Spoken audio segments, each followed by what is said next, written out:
the quote. That's the whole quote. There you go. Yeah. Oh, and we're live. And we're live. Oh, here's another quote Oh, that I learned. What's that? People will always be jealous of your success. They will never be jealous of how you got it. Ha. Because they don't want to work. Motherfuckers No, they want the view, but they don't want to climb. They don't want to do the climb. You know, they don't even want to do the most basic hike. But they're going to be uptight because that she made it to the mountaintop. Ha! You know? Shit, not even. You don't even have to make it to the mountaintop. You just have to make it to the top of the hill. Oh, I got to put on special shoes for that? No, fuck you. That sounds like work. Right, exactly. I don't want to work or learn anything. Right, but I want the benefits of it. You know, it's kind of like that thing that I posted. You know, on Facebook. You know, don't complain about the results you didn't get for the work you didn't do. Huh? You know that. Yeah, you know, I've been watching too many of these salespeople TikToks and shit. You know, but I don't know. I got this. Yeah. I can't. Good morning, everyone. It is September 27th, 2024, and you are watching the Rage Into the vlogs, and a whole bunch of stuff has happened and a whole bunch of nothing too. Right. And if you're in Florida, peeps, prayers and thoughts go out to you. Hope you guys are fucking still kicking. Right. Touch base with us, peoples. And rest in peace, Dame Maggie Smith. Yeah, it's all kinds of nerdy shit. Right. All right, so, yeah. Are we doing and what? And we've never been to a puffy party. Never been to a puffy party because we're not that important. Right. Oh, it's Friday. Yeah, it is. Okay. All right. You ready? Right. You ready? Absolutely not, but hit it. All right.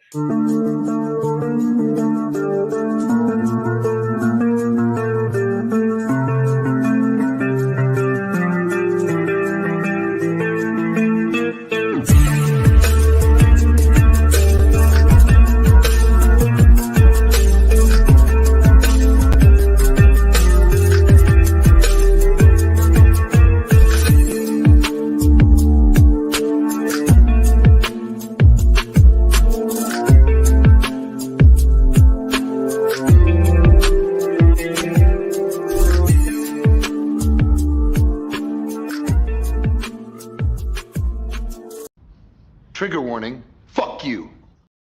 Good morning, Daphne. Good morning, Nita. Good morning. And good morning, everybody out there on this dreary Friday, because hurricanes for everybody, it seems. Oh my goodness. So who's joining us in the chat today? So far we got me talking to myself. We got Marcus. Good morning, Marcus Blackwell.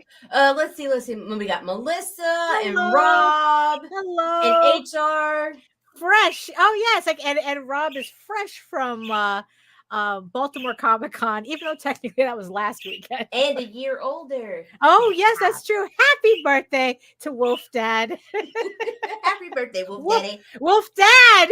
Oh, no, Daddy. Daddy is hotter. Remember, there's a difference between a butt dial and a booty call. No, it would be like that would be Wolf Father Daphne. Right, yes. It's like Wolf. I like it Father. Choke me harder. Well, happy birthday anyway, Rob. Nita's only making it worse. You know how it goes. Happy birthday. Oh my goodness. So yes, we see you, our beautiful Dad eyeball people. No, let's never use that. Yeah, that's no good. Yes, and we see you, our beautiful eyeball people, watching us from regions beyond. If you're watching us from Facebook, if you're watching us from LinkedIn, come on over to YouTube, join the sexy people in the chat, keep them company. And while you're here, make sure you like, share, subscribe, and hit that notification bell so you get notified whenever any of our shows go live. Look, it's been a long week. You know, it's like, look, we skipped the show on Monday because I had some important stuff I had to take care of. And now we have to squish it all into one show. all the nonsense into one show. Yeah, I didn't have a show on Wednesday either, because again, it's like I had to take care of some things. But hopefully, hopefully everything that I was taking care of finally is being taken care of, so I don't have to worry about that anymore. So, oh my goodness. So, I guess we might as well just get the Hold up, I'm started. 1/4 then. Oh, you're one. All right, are you sure it's 1/4? Are you Oh sure? wait, no, it's 1/8. One. Okay. Oh, okay. We're gonna, right. because Jesus is gonna come in and go 1/4. What did I tell you? Got it. It's the breakfast of champions. Oh my goodness. All right, let's go. Okay, so all right, Nita's ready. So hello everyone. My name is Daphne Lage, and I'm a cartoonist, illustrator, and comic book artist from New York. I have been self-publishing comics since 1992, and you know what that means. I have anxiety. That means I'm in my shell and have a hard time expressing myself. I find it difficult to engage with others. So everyone shut the up because my anxiety is up here right now. Oh, fucking beautiful. Oh, disappear. Up here right now. Oh, true story. True story. And I am known for the furry fantasy adventure Tall Tales, which returns to Kickstarter October 28th with the first trade paperback of Tears of the Mother, which collects issues 1 through 4 of this 8-issue limited series. The link is in the chat for the pre-launch page, so make sure you sign up so that you get notified when the campaign goes live.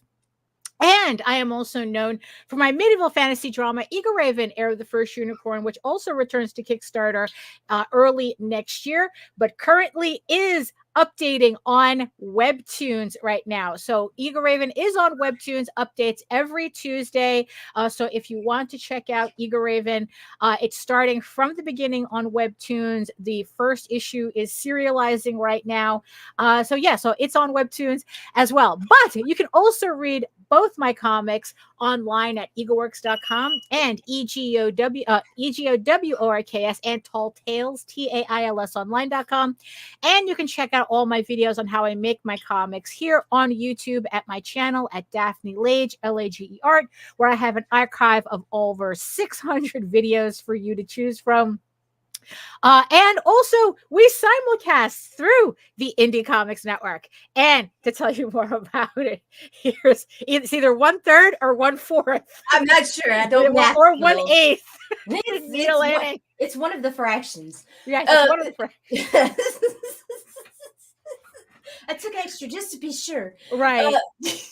Anyway, my name is Nita Lanning, and I own the Google account that runs the Indie Comics Network on YouTube, where we try to bring you daily indie comics centered stuff. You can find that at indiecomicsnetwork.com. Yay me. And right. And we can find it at Indie Comics Network. It's.com. Got. Wow, who's eating the edibles this morning? Right, I know. Yeah. Because I'm like imagining you cutting that gummy, like that scene in Goodfellas when they're in prison and they're slicing the garlic with the razor blade. Hey, Daphne, you got a fan question. Oh, I got a fan question. Oh, I asked before the stream, but what inspired the Tall Tales designs? They kind of give off Secret of NIMH crossed with Redwall design. Also smooth South Park. Yeah, when I saw that clip, I go, I need that. Yeah. I need that in my life. I need it. No, yes. You're not far off. Tall Tales was originally very much inspired by The Secret of NIMH and Monty Python, if you could believe that. The original version of Tall Tales was more of a comedy. Which we changed because I'm not the original artist on it. So when I came in, me and Jose were talking about the story, and I go, you know what, does the story need to be this corny? And he goes, no, actually. So we ended up changing it. So it's he ended up changing the tone of the story. So so it's definitely at this moment, you could say it's kind of like a mishmash between The Secret of NIMH and ElfQuest. With later on with more Redwall without the food though. So it's Lord of the Rings, Secret of NIMH, ElfQuest, Redwall fits into that, but yeah, it's kind of that's kind of like the vibe that we're going for. So yes, thank you for noticing. Oh my goodness. So that quote that I started the show with for if you're just coming in late and you missed the very beginning, I guess, what do they call that? A soft opening? Yeah. Yeah. So there was this. So lately, I've been watching. I know I spoke about. I started speaking about this on the last time, our last episode, but um, I was talking about how that I've been like a little obsessed with sales and marketing, especially with a cold open. Thank you, Melissa. And Born. that I've been kind of obsessed with that lately. So I've been watching like a lot of like these, the TikTok / Instagram reels that show up on Facebook Oh yeah. of Sales Ken. There's two particular, Sales Ken and Sales Barbie. But even then, it's like, because I've been watching those videos, I get like a lot of like motivational videos as well, business motivation. Right. And one of the quotes that kind of stuck with me was, people will always be jealous of your success, but no one is ever jealous of what it took for you to get there. Right. Of what you had to do to get there. The variation of the theme, right? Right. The whole thing is that people want the view, but they don't want to climb the mountain, Right. And then they'll resent you for making that effort, but they still want what you have. As if they'll just magically get it, right? So, it's those are the I just she is being snarky. I am being snarky because I don't remember their names. I don't even remember their names. I just see them pop up. These two particular salespeople pop up. One of them is this like this stereotypical Miami blonde. As I call her, Sales Barbie, because that's exactly what she looks like. And then it's like there's this other guy who it's like, I don't know. He doesn't exactly look like Ken, but he's kind of like one of these like alpha male type without being obnoxious. But without being obnoxious about it. So right? He's not saying he's an alpha male. No, that's what makes him obnoxious. Right. Yeah, no. Because it's like, if you have to say you're an alpha male, then that's what betas always say. That's what betas say. That's what betas do. So he doesn't say that, but it's obvious that, it's obvious as being on the internet can be, I guess. For all I know, neither of these people exist. So I don't know. For all I know, you're all AI. Yeah, exactly. For all I know, Sales Barbie is actually living out of her pink Porsche, and not actually. It's not even her Porsche. Right. Exactly. For all I know. Right. But the thing is, though, it's like, but what they say is kind of like interesting, right? And right. I know that you're taking classes too. You're going to school and marketing. For applied business science with concentration in digital marketing. Oh, how professional sounding. I know, right? And you need to be smart. Esquire. But so it's like that's just something that I've just been kind of like obsessing about lately. It's just, I don't know. It's like I find marketing, I just kind of have like this love-hate relationship with marketing, where it's like, it's like I hate, it's like I kind of hate, like, how do I apply this shit to something like comics, right? To enter, to something with an entertainment value, right? But at the same time, it's like, I don't know. There's just something kind of fun with it to see. It's like, oh, they gave this advice or that advice. Could I actually apply that somehow? Right. So that's kind of like,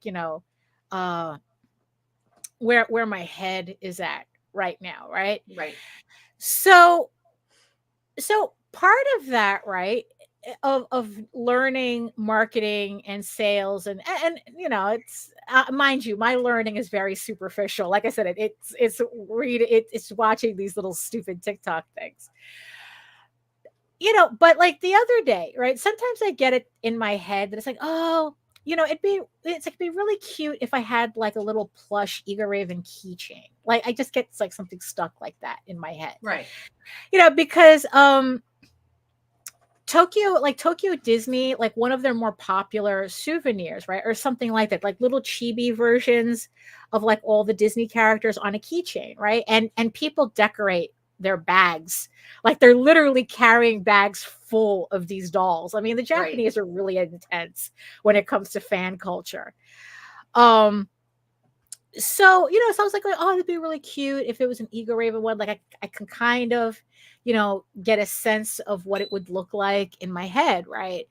So I started looking up like different like little plush dolls to kind of like, and like there was one manufacturer in particular called Makership, where they collaborate with a lot of YouTubers and TikToks to make plush animals and mascots of, like related to these people. And then they run a crowdfunder for the plushes. And then it's like, they do the pre-order / crowdfunder. And then once it makes a certain amount of money, then they send it, it's like Kickstarter. It's like, but it's only if they sell X amount of pieces that it goes into production, right? And supposedly they're limited, they're exclusive to just the run, but I've seen them like redo runs, I guess, depending on how popular the YouTuber is. Right. So I was just going through what their plushies look like, trying to get a sense of, oh, well, could you do this and could you do that? Like, because I don't have anything drawn out. I'm just like being really, really loosely hypothetical with this. And then it's like, I'm like going, it's like, you know what? It's like, how many dolls do they have to sell anyway, right, to even go into production, right? Because there's always a minimum, no matter what, it's like, there's always going to be a minimum, even if you buy directly. Oh, hey, friend, if you buy directly from a manufacturer, there's always going to be a minimum with something like a plush, because you get the prototype and then there's like it's involved. You can't just, I mean, I guess you could stop at the prototype if you just wanted one, it's like, but man, just for a prototype, that's expensive as fuck. Usually it's about like 700. Rob says my plush manufacturer was 300 pieces minimum. Okay, so let's, so that's, so right, so and then so with Makership, right, so I was able to find their fact, like how many has to sell, right?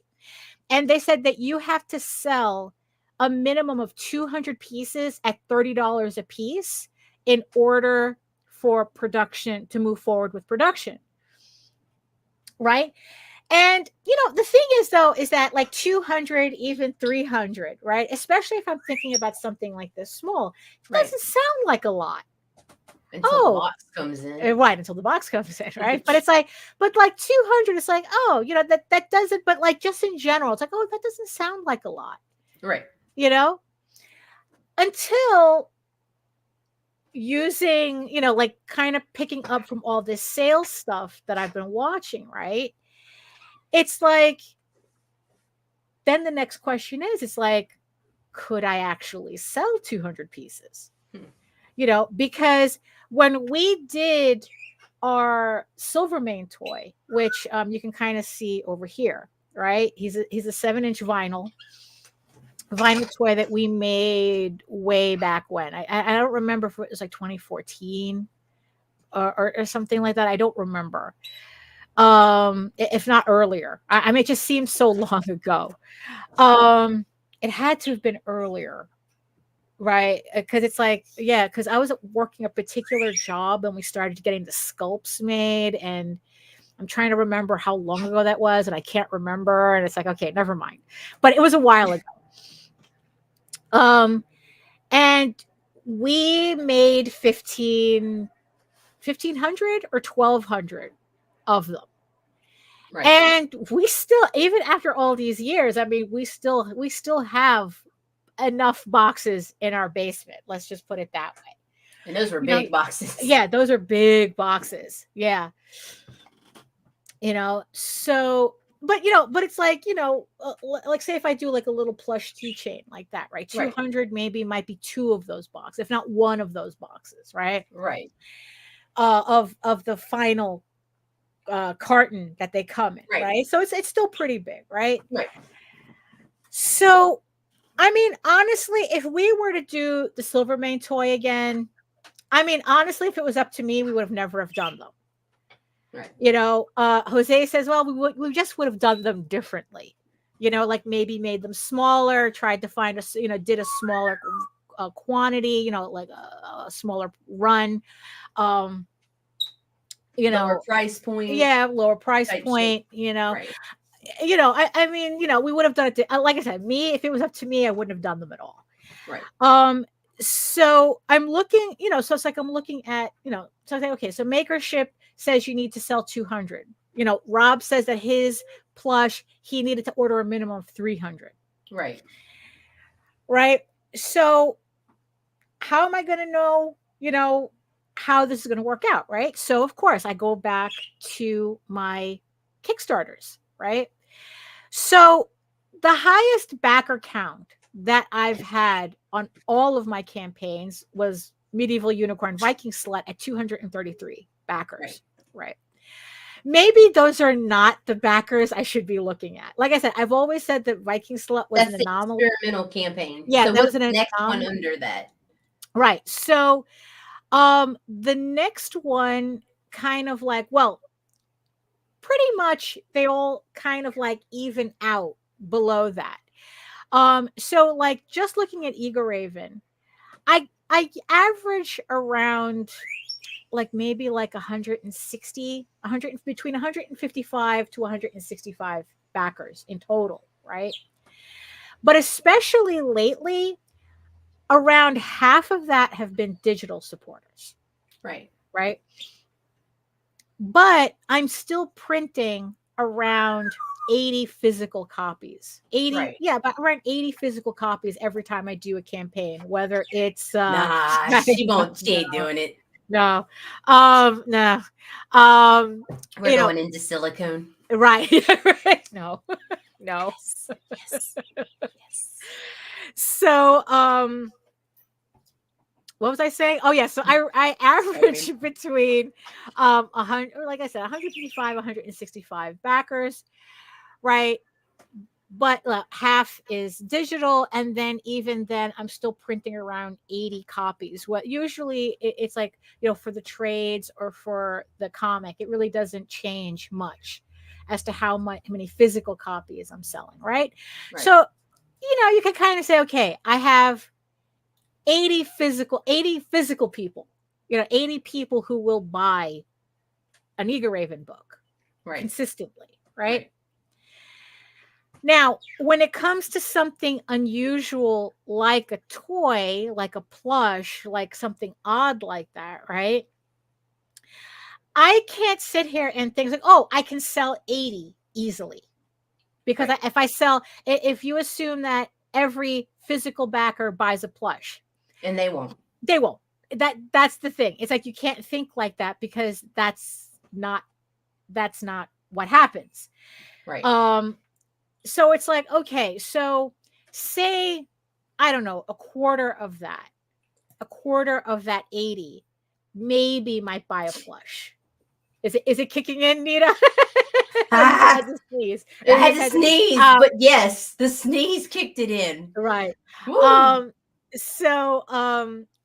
Yeah, plushies are adorable. They really are, but we need profitable. Right, exactly. So, so I'm looking at my numbers and it's like, well, let's assume, now mind you, this is where Rob comes in, because I'm using how like him and Tom Hutchinson, because he did a Critter figure, right? Like, what did they see, right? Like, like how many did they sell compared to the rest of their audience, right? So you figure, okay, so they usually sell a fraction, of, like they're going to sell more books and they're going to sell these plushies, right? So I kind of applied that to me. So it's like, I don't know. So realistically, how many plushes do you think I could actually sell? Maybe 25? Realistically, that would be, yeah, maybe on Kickstarter. And it would also Right. depend, did you launch it with a book as an add-on? Did you run a campaign for it by Right. itself? There are a whole bunch of fucking factors there. Well, However, for you to move that, I know exactly where it would fly. Con floors. And here's why. Right. Because it doesn't even matter if they like Ego Raven or not. It's a chibi unicorn girl.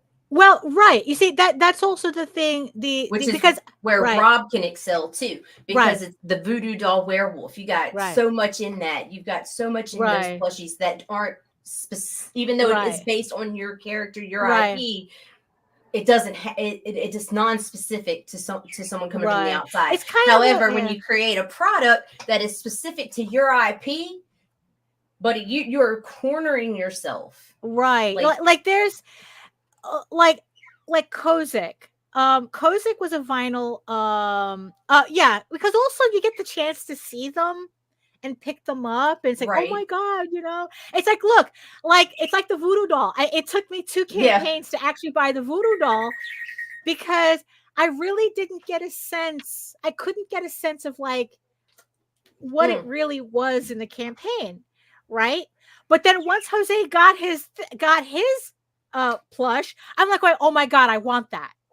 Right. And if you were at a convention and you saw that and Jose was a stranger, you'd be like, where'd you get that? Right. It's like, right? yeah, I want that. Right. It's like, so I ended up buying the voodoo doll when he offered it again. I think it was on the issue 7 I don't remember where it was, the issue 7 campaign, or I think it was another Halloween book.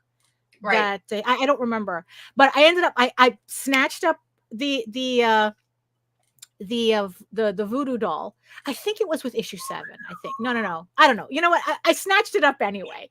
And then when his other campaign came out for the Rodney plush, I snatched that one up, you know, immediately as well, because now I knew that's like, okay, this is what Rob is doing, so I don't have to think about it, right? I know what to expect, so it's like, okay, just give me, it's good. I don't have to think about it. Always. Right. So Kozik, maybe not for the reason you would think, but we're not thinking about that right now. So Kozik, who was a vinyl toy designer. I think he was the designer, the lead designer at Kid Robot, and it was for Kid Robot, right. And and he was talking about but also he did album covers before he got into vinyl toys. He did album covers. He did like very iconic album covers for oh my God, I see it in my head and I forgot the name of the group. I want to say Outkast, but it's not Outkast. Just look up Frank Kozik on Google and you'll see the posters. It's The Offspring. Right. So he did like very iconic posters for The Offspring and some other albums as well. And then he went into vinyl toys, and the reason why he went into vinyl toys, up until that point, he was doing silk screening posters. And prints, you know, he was doing that. And then he wanted to get into the designer toy scene. And he said that what he wanted to do was he wanted to create his own version of Hello Kitty. He said that he wanted to create a design that was just so generically adorable. Something like that. Yeah, that's like there was something generic but at the same time iconic, right? You know, because it's like, you know, like the reason why Hello Kitty is so ubiquitous is because I don't know, she's just so simplified in design. She represents everything to everybody. Sweet. Oh, cool. You know, it's like you know, so he wanted to do the same thing. So he created the Smorkin Labbit, which is this rabbit-looking thing that has a cigarette in its mouth. Yeah. You know, it's like very product of its time. Like, I don't know if nowadays they still have it smoking or not. So, Why not? They're selling it with chainsaws and shit. Well, right. Well, but chainsaws, that's okay. Smoking is, dangerous to the kids, but chainsaws are okay. But yeah,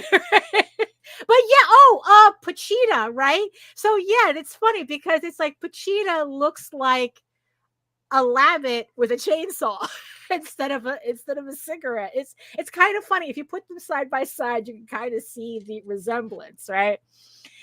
So ever since then, I've always called it the Hello Kitty effect, right? When it comes to kind of like designing products, where it's like, when it comes to like an Eager Raven campaign, right, or an Eager Raven plushie thing, right? Yeah, it's like, even though Eager Raven is specific to me, yeah, to someone who doesn't know anything about the character, just sees a unicorn girl. Right. Which is a fandom in itself. Which it really is. You look up Unicorn Girl like on DeviantArt and you will get everywhere. thousands of I mean, it's like, look, April Reina just did an entire Junicorn with Unicorn Girls. It's not a new concept. So technically, so it's like, so it's specific and generic at the same time, right? To use another example, Carissa with her Anubis dolls, with her Bast dolls, right, with her little zombie guys, right, with her little mummy guy. It's like, again, these are specific to her book, but to somebody who doesn't know what the book is, they're generic enough that they could stand on their own. Right. It's an Anubis, it's a zombie guy, it's a mummy, it's it's kind of like, if like it's kind of like Universal monsters, right? That it's like they're specific and generic at the same time. So that's kind of like what I had to kind of like think about with the design. But the thing is, it all boiled down to numbers for me, right? Right. Where it's like, okay, so say like I go to Makership or whatever, right? Or I go to Rob's Manufacturer or something, right? Okay, actually, let's use Rob's Manufacturer, because Makership, even though I think that even though they say you could just come to them and do a project, I think that they really only want to do projects with people who could sell out the gate that many units. They don't want to work with nobodies, essentially. So if I was going to do a little plush thing, I would go, for example, I'll go to Rob's Manufacturer. They want 300. I have to order a minimum of 300 units. And I'm sure that's not counting the prototype and working the prototype until it's the way I want it. So, okay, so I get 300 pieces. Say I get the 300 pieces anyway, right? Now I have to sell them. So maybe I'll move 25 on Kickstarter. Like, say I put it as an add-on on the next campaign. Oh, get this little Eager Raven plushie, right? And it's like, okay, so I sell 25.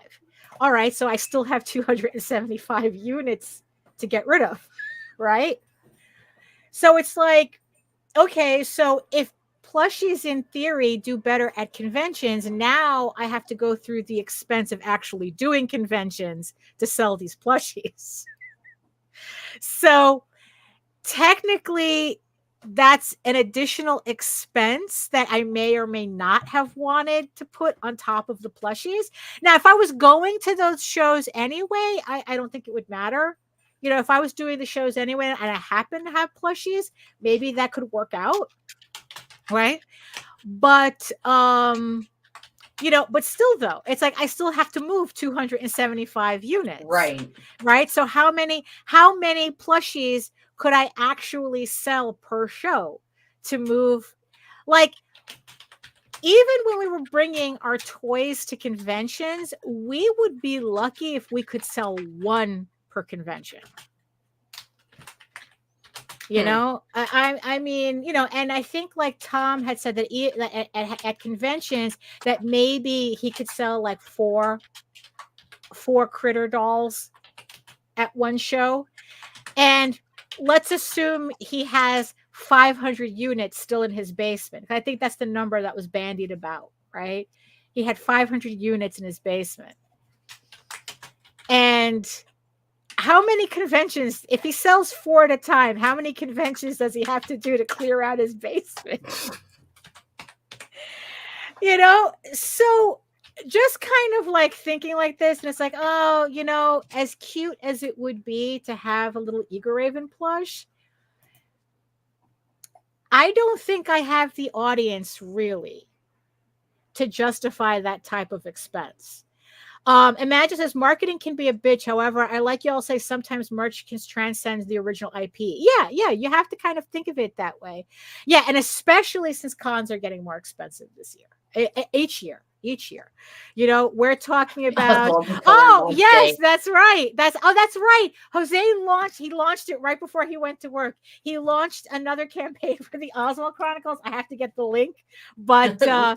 Yeah, but if you just go to Kickstarter and you just type in the Oswald Chronicles, there's the one, whatever one is live, that's it. Yeah, we need a plushie con for all the leftover plushies. They have those. Yeah, they for littles and middle subs. No, what for real true story. It's KinksterCon. Oh no. You know, it's funny because that's exactly what I saw this weekend, right? So I don't remember if it was this weekend or it was last weekend. There's an author convention, like there's an author convention called SmutCon, right? It's in Boston. It's in Boston.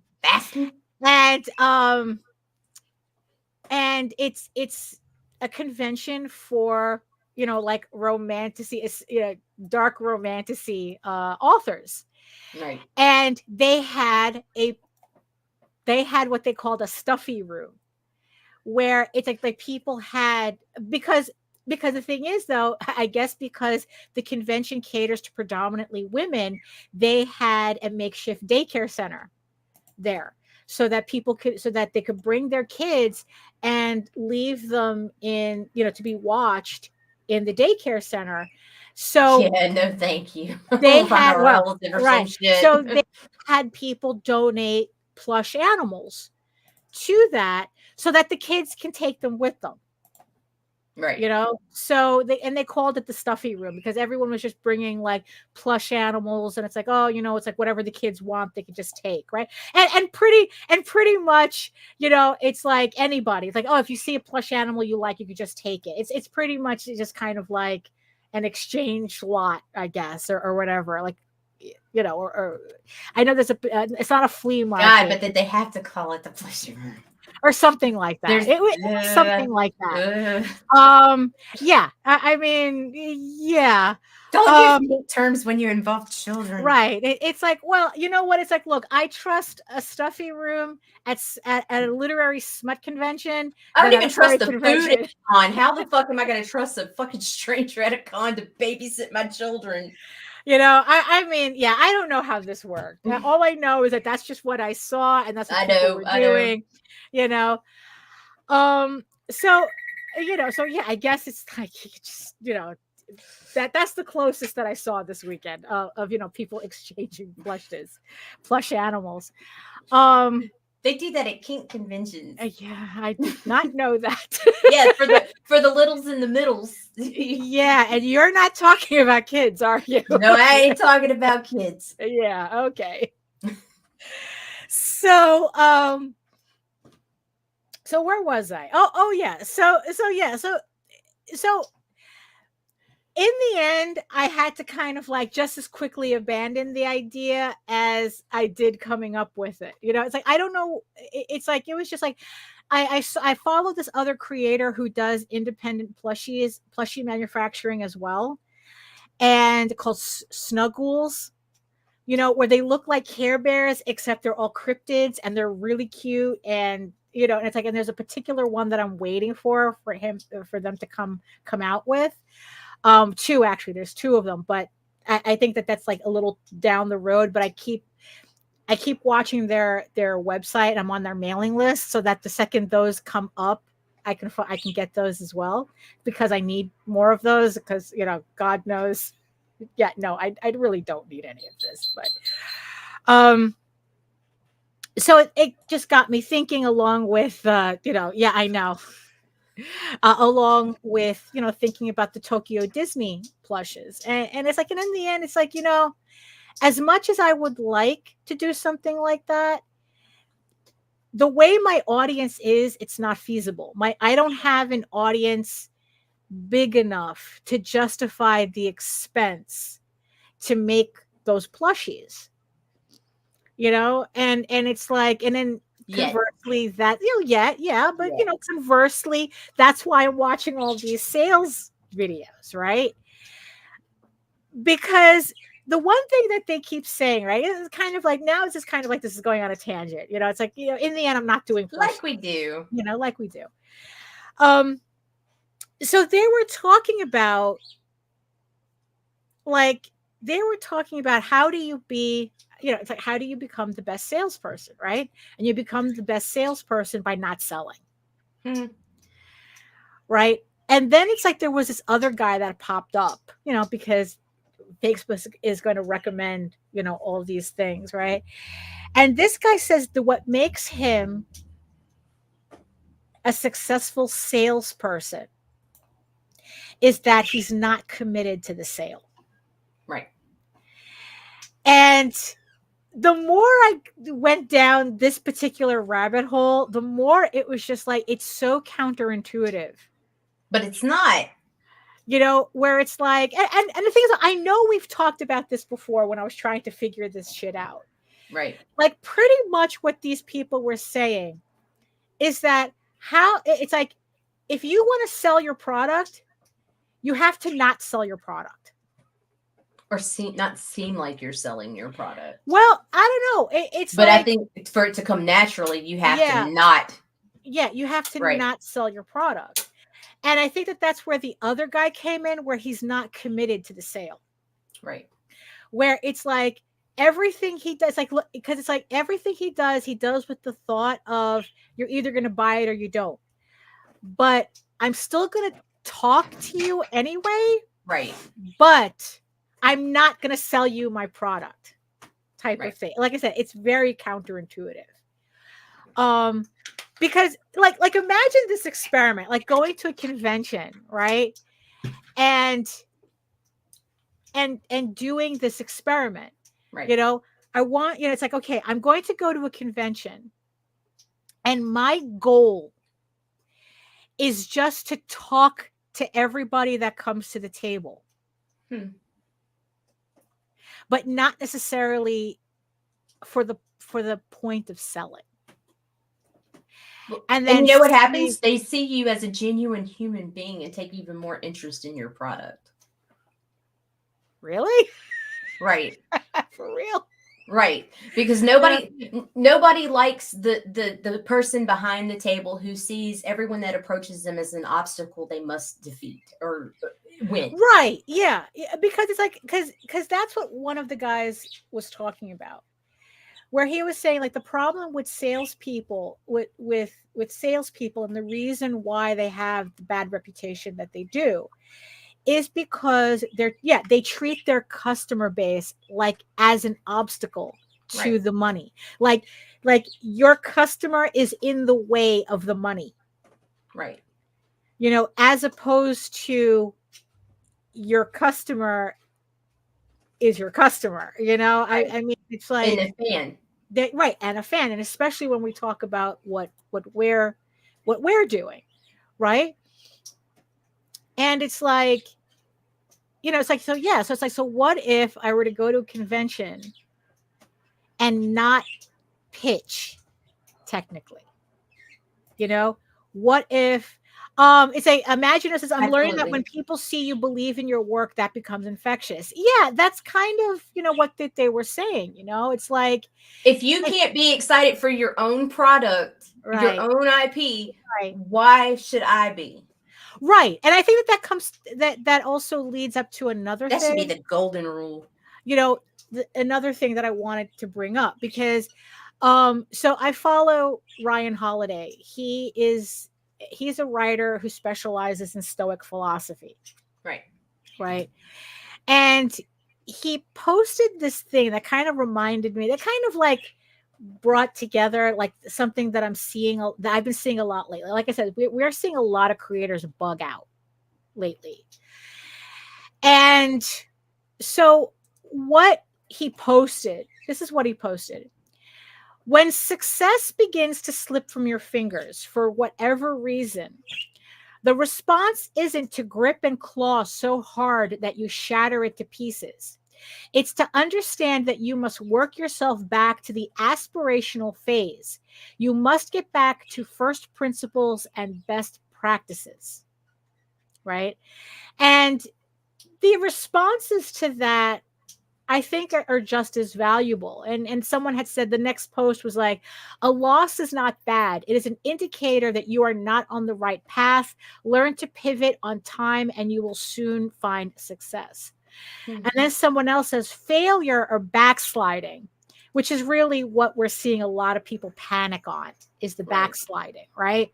They're so used to making X amount on their campaigns. And now it's like each campaign, they're seeing it go less and less and less. And where is everybody going? Why aren't they spending the same amount of money? Right. What's happening? Now it seems like I'm hitting a lower plateau than what I was used to before. You know, and someone says failure or backsliding is often a symptom of a deeper problem. Thus, more effort and discipline can only get you so far. To really stop it, you need to identify the deeper problem, understand it, and then solve it. That's how you get back on track the fastest. You know, and then it's like, it's this whole thing. Rob says, I only talk to people who seem interested in what I have at my table. If they are just quick glancing and don't slow down, I just say hi and let them move along. Right. Yeah. If they slow up and are clearly interested, I talk to them. Right. Exactly. Because if they're walking past your table and they're not even glancing, there's nothing there that interests them. Right. There's no reason to pursue them, to Right. call them, to be the carnival barker that's like, hey, Right. have you did it? All Right. you're going to do is annoy them and maybe get a sympathy $5. Right. Yeah. Just so that they can say, okay, I spoke to you. Back. And then, Yeah. and then they're giving your shit away at the, Right. you know, you know, and it's the same thing. It's like, oh, it's when you get into a relationship and instantly become desirable to everyone. You know, and I got to remember why you did the work from the jump. Right. So, you know, so it's like, so I'm reading this on Ryan Holiday's feed. Right. And it's like, yeah, it's like people are backsliding and they're panicking. Right. You know, and trying to like, oh, maybe if I double down on the thing that made me successful to begin with, that'll work. And then they find that it doesn't. Den says the excitement of the creative process is definitely like wildfire, and having a good philosophy like holding on loosely. Learning from failure is the ultimate teacher. No reason to panic, in my opinion. Right. And honestly, it's like, I think that we should probably get away with marking something as a success or a failure. Right. You know, because both are kind of fleeting. You know, this too shall pass. Right. The failure shall pass, and so shall the success. Right. Right. And failure and success is always so fucking black and white. Like, well, there's so much in between. Like, yeah. Some people consider what people consider success and what people consider failure. Right. You know, because it's kind of like, I always joke, I'd love to fail at $10,000. Right. You know, right. It's perspective, you know, right. and you know, and it's malleable definitions. It's like there's no you can't really, you know, say, well, this is always a marker of success and this is always a marker of failure. It's like, I think what we have to do as creators is look at, instead of looking at things as a success or a failure, is what lessons am I learning? You know, I mean, it's like, you know, it's like, you know, so it's like, you know, what lesson am I learning from having a good Kickstarter? What lessons am I learning from having a not so good Kickstarter? You know, what lessons am I learning from realizing that I might not have enough of an audience base to sell a plushie, you know, to get a keychain, a plushie keychain done, You know, it's like, what lesson? It's like, okay, I can't do the plushie, but what lesson does that teach me? You know, what does that I realize from that, right? That, oh, I'm a failure if I can't make a plushie. No, that's it just means I just can't make a plushie, that my fan base is not big enough to make a plushie. So what's the actual problem? Is it the fact that I didn't make a plushie? No, it's the actual problem is, how do I grow my audience base to make the plushie viable?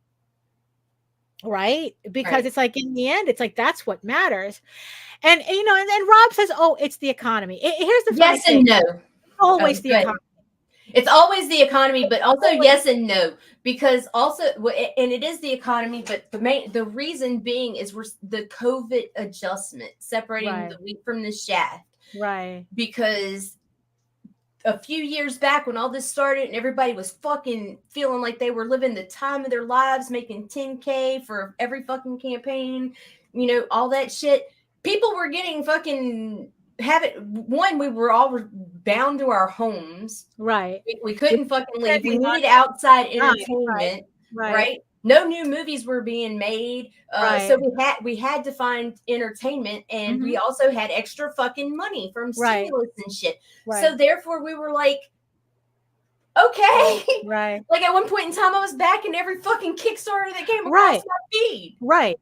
Now it's like, fuck. Right. You know, because the thing is, because it's like, the way I also conversely look at it is like, sometimes I really have to be, actually, no, it's not sometimes, I'm not qualifying it. It's like, you know what, that I really do have to be grateful to the fact that when I released my first sketchbooks, when I released Eager Raven, that they were pretty modest in what that they were doing. I didn't come out of the gate with a $10,000 campaign. Jesus Christ, that would have, like, you know what, I probably would be panicking like everybody else. You know, it's like you start off up here and then all of a sudden you're down here, right?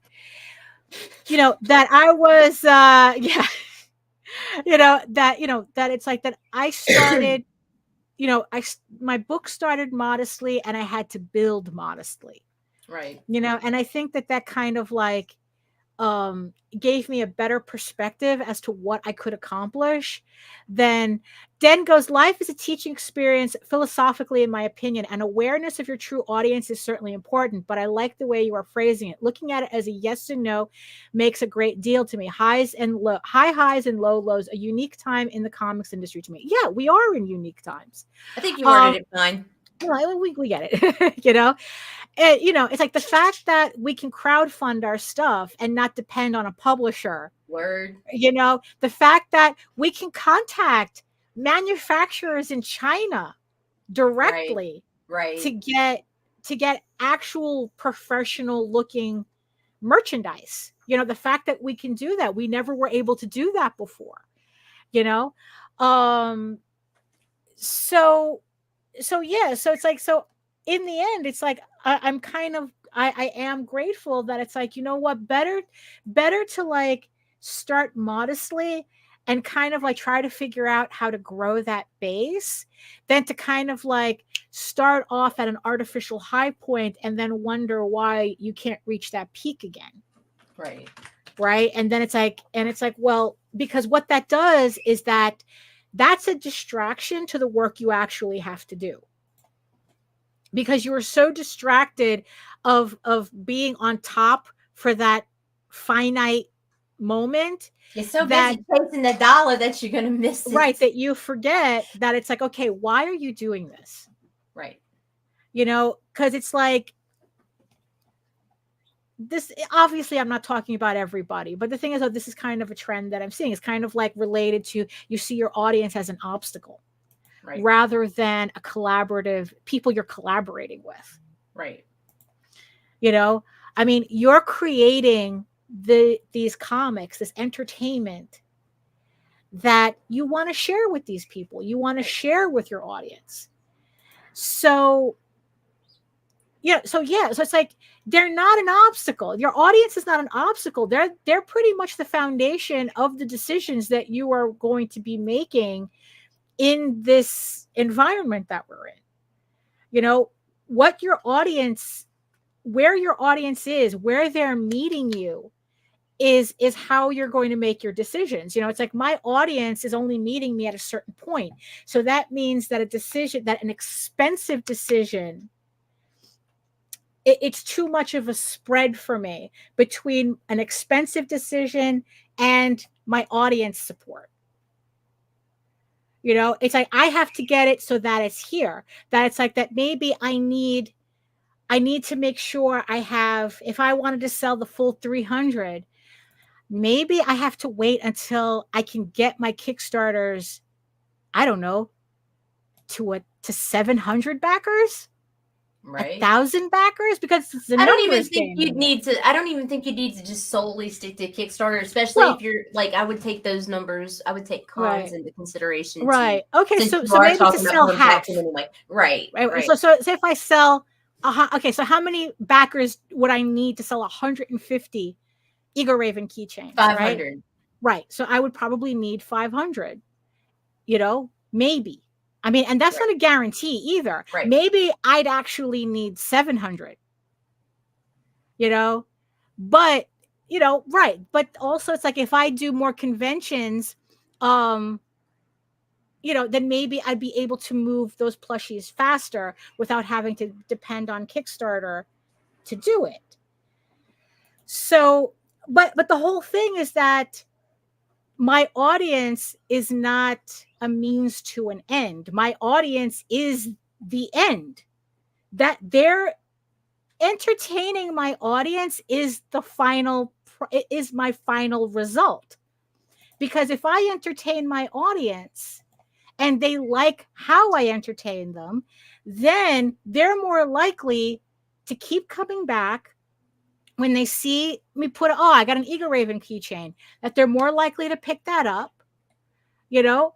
So it's like, so when I see creators almost have an antagonistic view of their audience, it's like, what are you doing this for?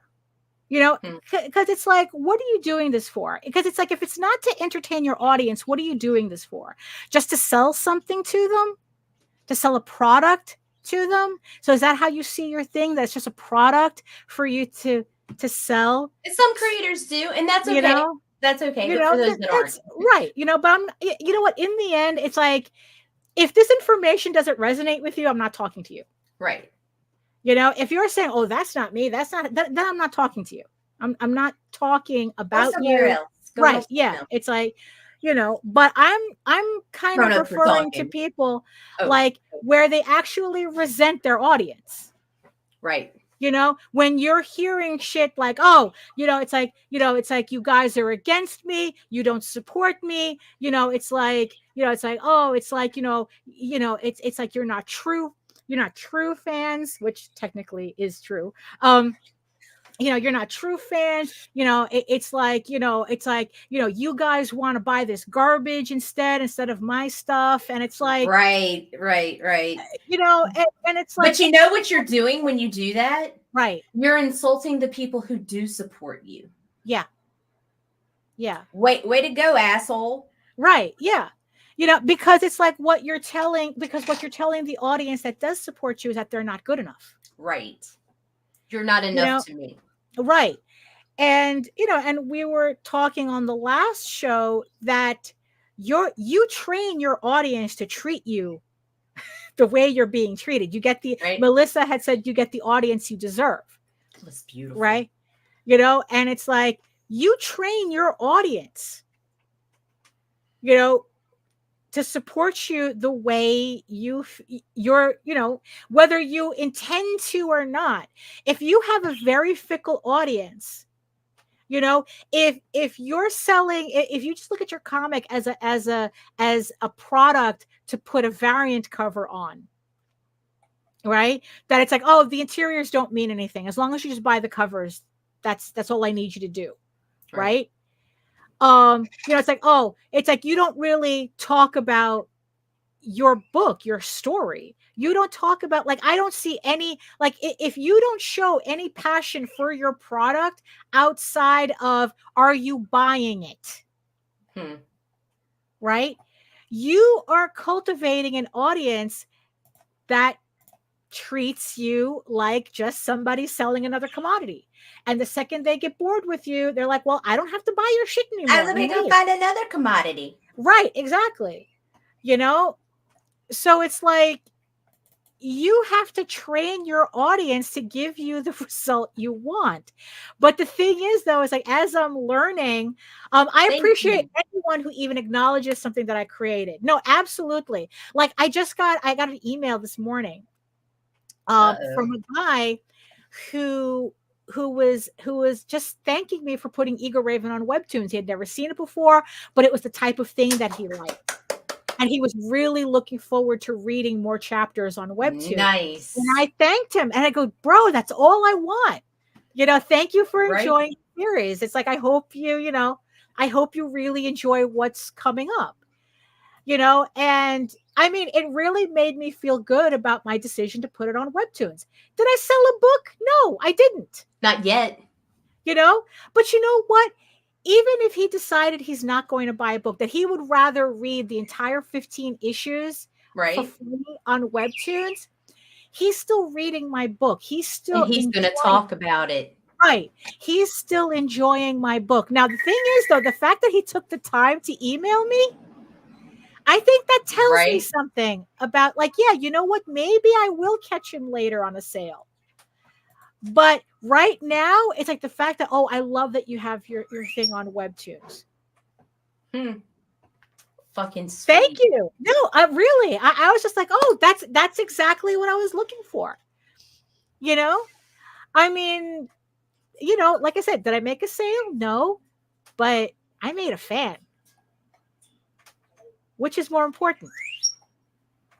A sale is just that moment. A fan can cultivate into something that will have dividends later. Not necessarily a financial dividend, because it's like, you know what? If I have a guy who's recommending Eagle Raven to other people, then they are a financial dividend. That's the way you have to see that. Then he'll eventually tell somebody who will buy a book, who will support Kickstarter. Remember, it's like there was that clip that I showed a while ago. I don't remember who said, but he was the guy who came up with the whole 1,000 true fans, the 1,000 true fans theory. And he says the point of your 1,000 true fans is to sell your book, is to sell your product, is to sell what you're making. In the end, marketing is not for you. You see, again, incredibly counterintuitive. When you really look at marketing as what it's really supposed to accomplish, marketing done correctly means that you're not doing a thing. It means that your fan base is doing the work for you. They're the ones selling your book. They're the ones talking about your book. They're the ones talking about you. They're the ones saying, I really like this creator. Check out their work.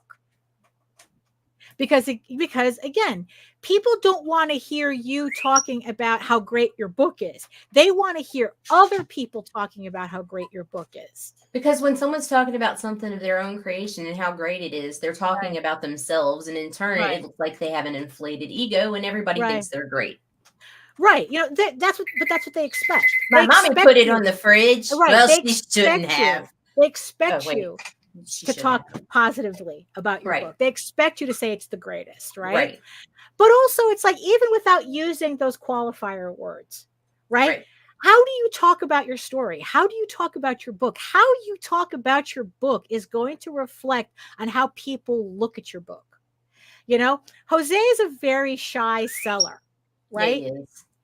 It's like, if he could not talk to you and sell a book, that's what he'd rather be doing. But he has to do something, right? So so what's the next thing that we do if we don't want to talk to people? We're going to make you laugh, right? And what he did was he did the whole dollar book thing, right? He did the whole dollar book. It's like, oh, I have this dollar book, has a money back guarantee. How ridiculous does that sound? That it's like you have a money back guarantee on a dollar book. People literally laugh and buy the book just for that, just for him saying that, and then he goes, yeah, if it's like, if you enjoy the book, has a dollar has a money back guarantee. If you enjoy the book, you can come back and use the dollar to, I'll give you back your dollar so that you could buy on one of the other books. If you don't like it, you could just come back, give me the book, and I'll give you your dollar back, and we're good to go. Right. So no commitment. So on one hand, so he's making you laugh with the ridiculous offer, but he's also challenging you with the ridiculous offer. But because you're laughing, you don't realize you're being challenged. It's kind of like and more times than not, we've had people come back literally hours later. I want the book. I want the main book. I want the trade. I want the actual first issue. But Jose literally sat there saying that I'm not committed to your purchase. It's like, look, it's just $1. You could try it. You could don't try it. And if you don't like it, you could just return it and I'll give you the $1. It doesn't matter. Right. But it worked. I mean, you have this guy, giving you this ridiculous offer, and it's like, what harm will it do? $1, right? And then they come back and spend 10, Nice. right? But at the same time, it's kind of like the thing that I had the other day where it's like, oh, I can't afford to buy your book. That's great because I'm on Webtoon, right? I have an answer for them. And it's like, I'm not committed to the sale. It doesn't matter if you buy it. It's like, no, it's great. It's like, it's great that you can't buy it, but at least you're interested. But here's an option. You can read it on my website. You can read it on Webtoons. We'll catch you later. Yeah. So that's also, but the thing is though, it's like, how do you talk about your book?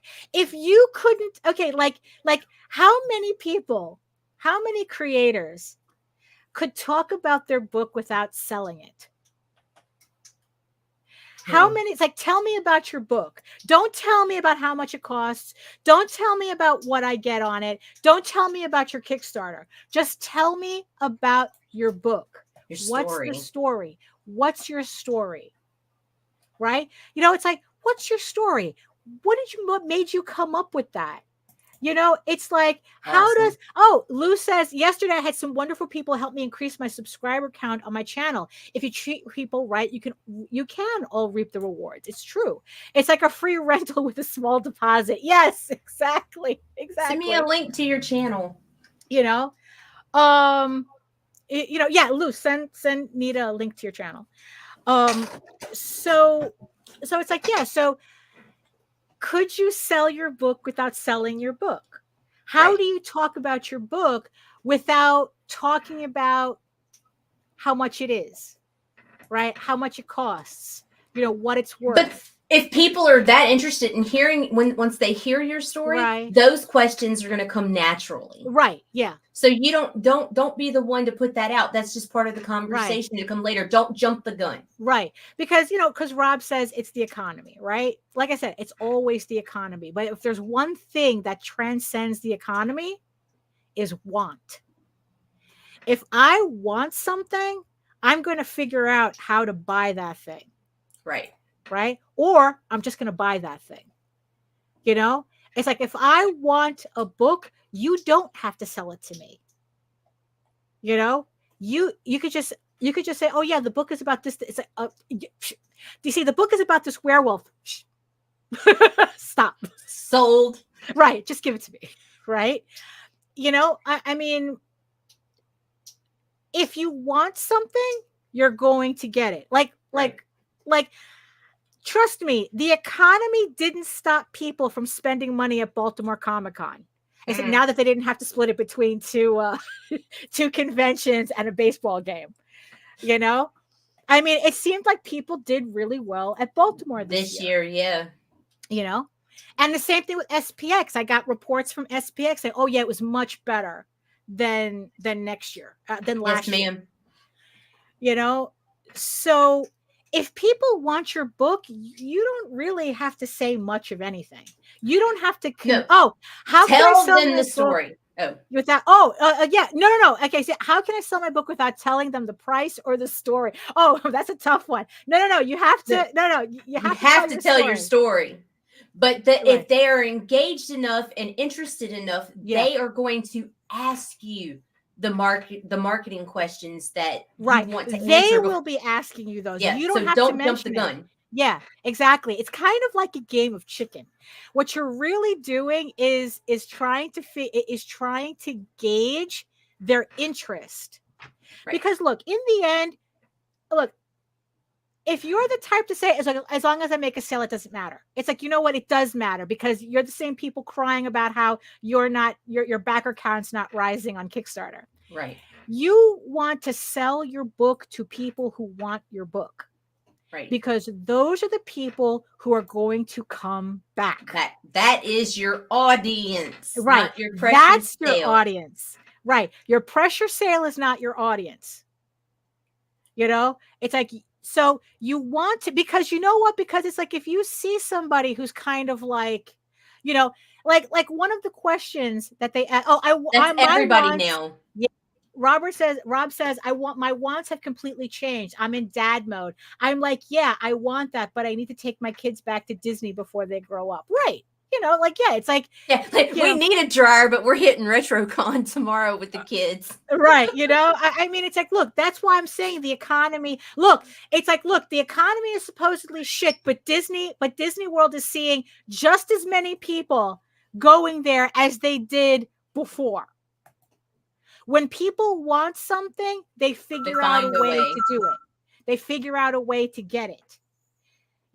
It's like the economy becomes an excuse when they really don't want it. And they just want to tell you something. They just want to be able to say something to be polite. It's like, oh, sorry, I can't really buy it. Things are tight. I'm on a budget, right? Because trust me, if they wanted your shit, you'd be in their budget quick. Right. But like I said, this whole sales thing is very, very counterintuitive. Because yeah, so it's like, so everybody going to their next convention. I don't know what conventions are coming up next, but New York Comic Con. Right. New York Comic Con, right? So a challenge to all my creative peeps out there. Can you sell your book without selling your book? Can you sell your book without talking money, without talking value, without talking, it's like, because in the end, your value should be in your story. You're an entertainer. So just by telling your story should be enough to show the person in front of your table. That's where the value is. Am I being entertained? Will I be entertained by your book? Right? So if anybody wants to try this at New York Comic Con, fill me in. Tell me how it worked or didn't work. We don't know. We see, that's the thing. We don't know. This is purely an experiment in progress, because it's not like, when I go to, like, I'll promise you at my next convention, that's exactly what I'm going to try. How do I sell my book without selling my book? It's like, just talking, just like, how do I sell my book? Just talking about the story, just talking. Yeah. So it's like leaving a trail of cards with question marks on them. Yes. Reese's Pieces. You want the people who will eat them off the floor. It's good. Yeah. That's second rule. Yeah. Melissa says, make good comics and then tell everyone how much you love it. Share it freely and widely just because you're excited about it. Right. And what do people not resonate with? Price points until it's something they want. Right. Exactly. Oh my God. Yeah, that's exactly what it is. People must resonate with something in your book, but yeah, they don't resonate with price points until they want it. Right. So yeah, I usually wait until they ask how much, because then you have them. That's them like, I got it. I think I got it. But see, with that mentality, that's your that's still an obstacle. You Yeah. just have to keep on with that fucking Right. engagement, and that's what moves Right. it. And then again, and be not committed to the result. Right. Don't all of a sudden let the desperation to make the sale taint the experiment. Right. You know, so yeah, so that's our homework. That's our homework. At the next convention, So let's all much. try to figure out how to sell our books without selling our books. Right. You know, so yeah, so and like I said, if anybody does try this and it's like we would like to hear your experience with doing that.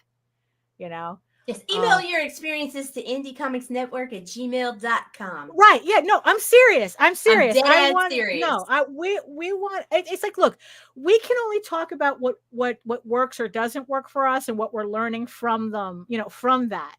Right. But I mean, yeah, we are curious to see. It's like, you know, are you guys implementing some of the stuff that we're saying? Does it work? Does it not work? What's your experience? What did you do differently? You know, because and then message me on Facebook and tell me you sent me the email, because it's like I'm gonna make y'all work for it, because I get so much spam email now. I glance at that fucker and I'm like, oh no, maybe yeah, it's my inbox is bad enough with weirdos, right. But Well, like, that's true. but my email is Right. like, yeah, nah. Yeah, so that's kind of all I got, Nita. How about you? I mean, think that what's was your thought? plenty. Yeah. No, I'm all aboard. I'm like, I'm with you. No, I think no. I don't know. It's like this whole marketing thing kind of makes me excited for some reason. Like, oh my god, I can't wait to go to the next convention to be disappointed. But no. Seriously, no. That's also another thing that I have to kind of get over too. It's like does it, because in the end the disappointment comes from not making the sales. Like, we're so desperate to make the sales. Like, what if in the end we just kind of like let go of that? You know, is that what we're doing here? Are we selling? It's like, look, we're not selling mousetraps. You know, you make more money working at Chipotle than working in comics. So it's like, you know what, in the end, it's like, what are we doing here? You know, we're entertainers. Let's act like it. You know? Let's enjoy the process. Be entertaining. Yeah, of course, it took me decades to figure this out, but you know, hey, we learn it when we learn lessons when we learn them. So I don't know. Oh my goodness. So yeah, you know, so if you don't have, so I guess if you're good, you're good. Good. Right. No. So good. No, I'm sure you are. I'm sure you're. This brownie ain't shit. I'm ready to go read. Yeah, exactly. Yeah, you know, me too. Actually, I have to go to the supermarket, so I'm going to go do that. So, so thank you everybody for joining us today. For, I don't know, I think it was an educational show. I think so. I'm semi-educational. We try to be. Yeah. So thank you everybody for joining us in the chat. Thank you everybody, the beautiful eyeball people watching us. Thank you so much for sticking out with us in this like a little over an hour discussion. And yeah, and if you're watching us for this first time on a replay, hello. Hi. How you welcome, doing? and we apologize in advance. I'm sorry. Oh my goodness. So yeah, so any announcements or anything, any late housekeeping, or you're just no, I could do that, but I'm not gonna today. I got some stuff to talk about later. We'll hit it Monday or next week, next Friday. Right. Okay. So yeah, and for me, that's it's like that's all I got for today. So if you want to learn, if you want to learn more about me and my artwork and my upcoming campaigns, you can head on over to my main portfolio site at egoworks.com, EGOWORKS, where you can find links to all of my galleries and social media sites, but I mostly post to Facebook if you're interested in seeing sketches and current work in progress updates. And remember that you can also catch me here on YouTube for videos and free semi-weekly, free. No, of course it's YouTube. Of course it's free. And semi-weekly art live streams Wednesdays at 4 p.m. Eastern. It's usually every alternate Wednesday. So I will try to do one this coming Wednesday at 4 p.m. Eastern, 2 hours of me drawing. It's that Queen's accent of mine that keeps coming up. You're a good drawer. Right? Yeah. And it's kind of like being at a convention, except no one has to worry about blocking the table.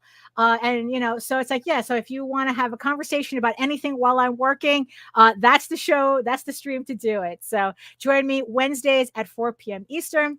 And remember, you could read Eager Raven, Heir of the First Unicorn for free, uploading every day, Monday through Friday, on my website at eagleworks.com. But you could also catch it on Webtoon as well, updating. Oh my God, updating every Tuesday.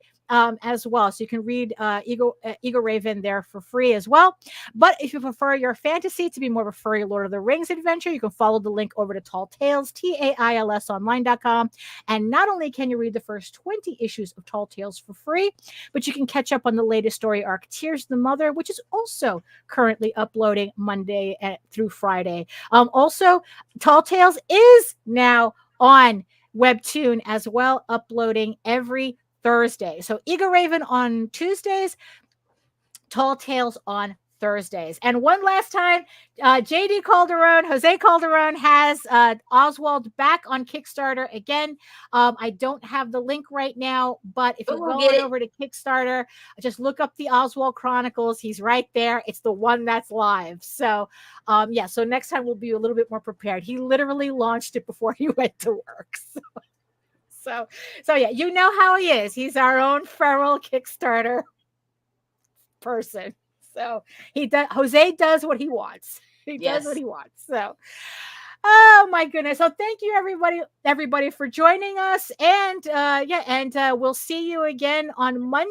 And in the words of the ancients, eat your food, moisturize, mind your business, and do the work. Because when you actually do the work, you never have to fake any of your accomplishments. Thank you so much again, and we'll see you next time. Toodaloo. Fuck you, fuck you, fuck you. You're cool. And fuck you, I'm out.